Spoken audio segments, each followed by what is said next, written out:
ಇಲ್ಲೇ ನಿಂತ್ಕೊಳ್ಳಿ, ಇಲ್ಲೇ ನಿಲ್ಲಿಸಿ, ಅಲ್ಲೇ ನಿಲ್ಲಿಸಿ. ಮಂಜುನಾಥ್ ಅವರು ಬೆಂಗಳೂರು ಗ್ರಾಮಾಂತರ ಕ್ಷೇತ್ರದ ಮಂಜುನಾಥ್ ಏನಿದ್ದಾರೆ ಅವರು ಆರೋಗ್ಯ ವಿಚಾರಿಸ್ಕೊಂಡು ಬಂದಿದ್ದಾರೆ. ಅವ್ರು ಏನು ಹೇಳ್ತಾರೆ ಅಂತ ಕೇಳೋಣ.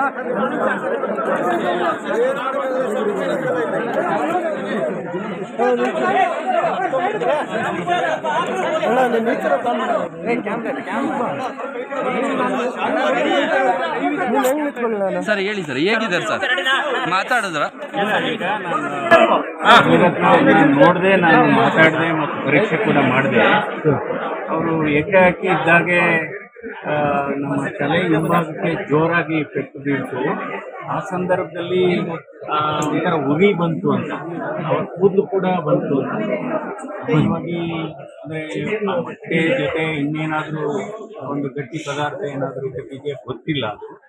ಬಟ್ ಈಗ ಅವರು ಸ್ವಲ್ಪ ತಲೆ ಸುತ್ತು ವಾಂತಿ ಬಂದಂಗೆ ಆಗುತ್ತೆ ಅಂತ ಹೇಳ್ತಾ ಇದ್ದಾರೆ. ಯಾವಾಗಲೂ ಅಷ್ಟೇ ತಲೆಗೆ ಪೆಟ್ಟ ಸಂದರ್ಭದಲ್ಲಿ ಈ ವಾಂತಿ ಬರಂಗಾಗೋ ಅಥವಾ ತಲೆ ಸುತ್ತು ಬಂದರೆ ಒಂದು CT ಸ್ಕ್ಯಾನ್ ಮಾಡಿಸ್ಬೇಕಾಗುತ್ತೆ. ಅದು ಅಕಸ್ಮಾತು ಮೆದುಳು ಒಳಗಡೆ ಏನಾದರೂ ತೊಂದರೆ ಆಗಿದೆ. ಸೊ ಈಗ ನಾನು ಇಲ್ಲಿ ಫಿಸಿಷಿಯನ್ ಆದಂಥ ಡಾಕ್ಟರ್ ಮೋಹನ್ ಅವ್ರಿಗೂ ಮಾತಾಡಿದ್ದೀನಿ. ಒಂದು CT ಸ್ಕ್ಯಾನ್ ಮಾಡ್ತಾ ಇಲ್ಲ. ಅಲ್ಲೇ ಆದ ಜಾಗನಾದ್ರೂ ಅಲ್ಲ, ಅದು ಗೊತ್ತಿಲ್ಲ. ಅದೆಲ್ಲ ಪರೀಕ್ಷೆಗಳು ಮಾಡಬೇಕು. ಅದು ಮೇಲ್ನೋಟಕ್ಕೆ ಏಕಾಏಕಿ ಗೊತ್ತಾಗೋದಿಲ್ಲ ಸರ್. ಅಲ್ಲೇ ಆದ ಜಾಗದಲ್ಲಿ ಗಾಯ ಆಗಿದೆ, ಯಾಕೆಂದ್ರೆ ಅವರು ಆಸಿಡ್ ಏನೋ ಮಿಕ್ಸ್ ಮಾಡಿ ಎಸ್ತಿದ್ದಾರೆ ಅಂತ ಹೇಳಿದ್ದಾರೆ. ಏನಾದ್ರು ಬರ್ನ್ ಆಗಿದೆಯಾ? ಕೂದಲು ಬರ್ನ್ ಆಗಿದೆ ಸರ್. ನಾವು ಅಲ್ಲ, ಅದು ಈಗೇನಾಗಿದೆ, ಕಳೆದ ಹಲವಾರು ತಿಂಗಳ ಘಟನೆಗಳನ್ನ ನೋಡಿದ್ರೆ ನಮಗೂ ಹಾಗೆ ಅನಿಸುತ್ತೆ. ಹೀಗಾಗಿ ಈ ರೀತಿ ವ್ಯವಸ್ಥೆ ಆಗಬಾರ್ದು.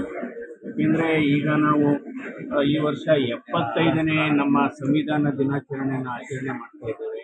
ಸಂವಿಧಾನಕ್ಕೆ ನಾವು ಬೆಲೆ ಕೊಡಬೇಕು. ನಾವು ಯಾವಾಗಲೂ ಅಷ್ಟೇ ಒಂದು ಪ್ರಜಾ ವ್ಯವಸ್ಥೆ ಆರೋಗ್ಯಕರವಾದಂಥ ಸ್ಪರ್ಧೆ ಇರಬೇಕು. ಚುನಾವಣೆಯಲ್ಲಿ ಒಬ್ಬರು ಗೆಲ್ಲೋದು ಅಥವಾ ಒಬ್ಬರು ಸೋಲೋದು ಅದು ಸ್ವಾಭಾವಿಕ. ಬಟ್ ಆದರೆ ಇದು ನಿರಂತರವಾಗಿ ಈ ರೀತಿ ಮಾಡೋವಂಥದ್ದು ನಿಜವಾಗ್ಲೂ ಬಹಳ ಖಂಡನೀಯ ಅಂತ ನಾನು ಇದಕ್ಕೆ ಅಂದರೆ ಇವತ್ತು ವ್ಯವಸ್ಥೆ ತಪ್ತಾ ಇದೆ ಅಂತ ಸರ್. ಘಟನೆ ಆದ್ಮೇಲೆ ಘಟನೆಗೆ ಏನ್ ಇರ್ಬೋದು ಅನ್ನೋದ್ರ ಬಗ್ಗೆ ನಿಮ್ಮ ಹತ್ರ ಚರ್ಚೆ ಯಾರ ಮೇಲೆ ವ್ಯಕ್ತಪಡಿಸಿದ್ರ? ಆಲ್ರೆಡಿ ಅವರು ನಮ್ಮ ಪ್ರೆಸಿಡೆಂಟ್ಗೆ ಗೊತ್ತಿದೆ. ನಮ್ಮ ಹತ್ರ ಡಿಸ್ಕಸ್ ಮಾಡಿದ್ರ, ಕಂಪ್ಲೇಂಟ್ ಕೊಡ್ತಾರಂತ. ನನಗೆ ಇದ್ರ ಬಗ್ಗೆ ಮಾತ್ರ ಮಾತಾಡಿದ್ರೆ, ವಿಚಾರ ಮಾತಾಡಿಲ್ಲ. ಯಾಕಂದ್ರೆ ತಲೆ ಸುತ್ತಾ ಇದೆ. ನಾನು ಇದಕ್ಕೆ ಉತ್ತರ ಹಾಕಲಿಕ್ಕೆ. ಲೇಟೆಸ್ಟ್ ಹಾಗೂ ಇಂಟ್ರೆಸ್ಟಿಂಗ್ ಸುದ್ದಿಗಳಿಗಾಗಿ ಬಾಸ್ ಟಿವಿ ಕನ್ನಡ ಚಾನೆಲ್ನ ಸಬ್ಸ್ಕ್ರೈಬ್ ಮಾಡಿ.